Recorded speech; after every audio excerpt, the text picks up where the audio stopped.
Because every kid is unique.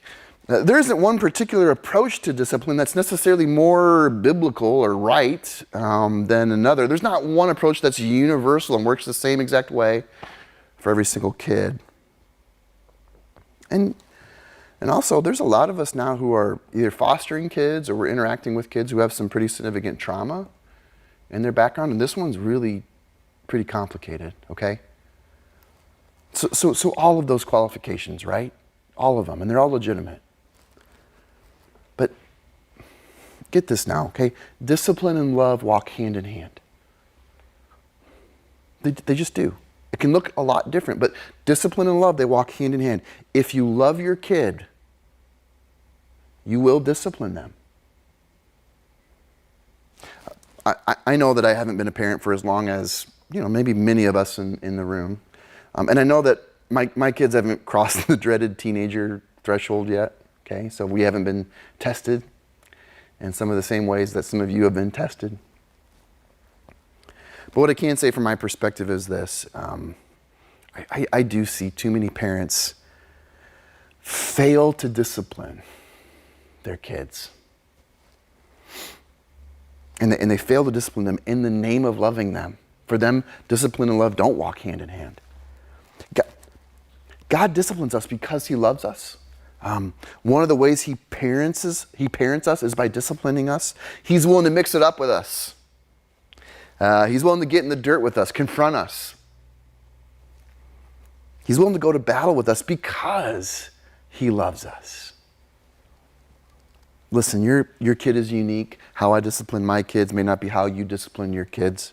But the one thing that your kid, my kid, every kid has in common is this. They are not wired to naturally do what they ought to do, right?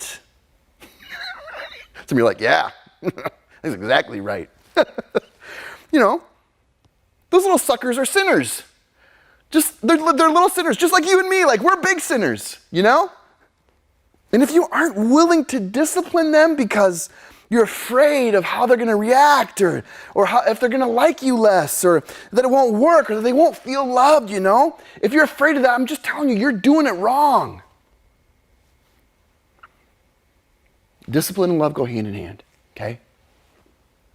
So when it comes to disciplining your kids, three simple principles here, three things.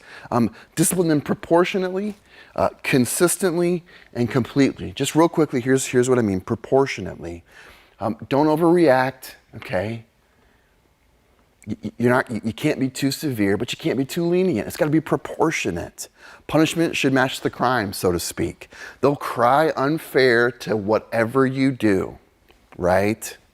That's who kids are, no matter what. But it's up to you to measure out the consequences in a way that deters the bad and shapes the good. Proportionate, number one. Number two, consistently. That's a tough one, isn't it? Consistently. Hey, here's what we mean. Don't threaten things that you know you're not going to do, okay? That's totally inconsistent. I'm going to leave you if you don't come. No, you won't. No, you won't. Come on, right? Unless you want to go to prison, right? Let's not do that. Follow through. Follow through. Do it the same way every time. Parenting is hard, and we're tired. I know. We get real tired, and sometimes you just don't want to fight. Discipline is hard. Disciplining consistently is even harder. But if you love your kids, one of the best ways you can love them as you discipline is to just do it consistently. Number two. And number three, completely. Okay. Here's what I mean by that. Don't negotiate and compromise. Okay? Discipline isn't negotiation. Discipline isn't a discussion. Discipline isn't a compromise. Don't do it 50% of the way. Don't start in and then back down. Don't leave it incomplete. Every kid is different. Some are strong-willed when it comes to discipline. They're going to resist you to their last breath sometimes. They'll maybe go to war, you know. Some are a little bit more manipulative, right? They can kind of worm their way, talk their way, behave their way out of it. Oh, I'm so sorry, you know, blah, blah, blah, right? When you lovingly discipline your kids, you do it to put healthy boundaries in place, good guardrails around their life, you know? That's why you're doing what you're doing. That's why you discipline. And if you don't do it completely, if you don't outlast them, outthink them, out-argue them, outmaneuver them, whatever, okay? If you stop short of where you should, it's like building a guardrail that's incomplete. You're just inviting them to find that spot where the guardrail ends, but the cliff still exists. Go all the way.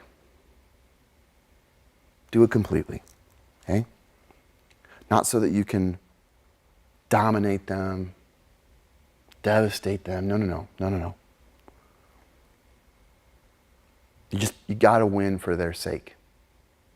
You got to go all the way for their sake. So that they'll stay within the guardrails, so that those guardrails will be complete, right? Okay.